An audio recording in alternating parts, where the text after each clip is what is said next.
Els Exploradors de l'Art és un programa educatiu adreçat a totes les escoles que el Centre Cultural ofereix cada any des de fa 13 anys ja.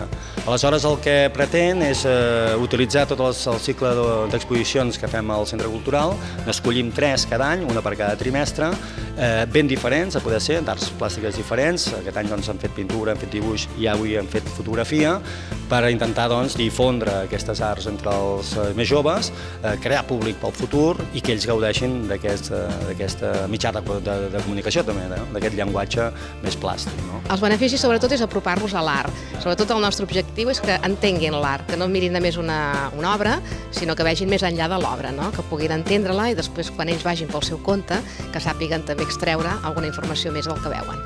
Per aconseguir-ho també tenim 3 fases de la unitat didàctica. No? Una és un treball previ que es fa a l'aula, en la qual es prepara els alumnes sobre el que vindran a fer.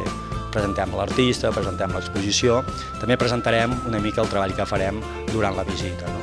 La segona part i la tercera ja són en el Centre Cultural. La segona part és la visita guiada a l'exposició.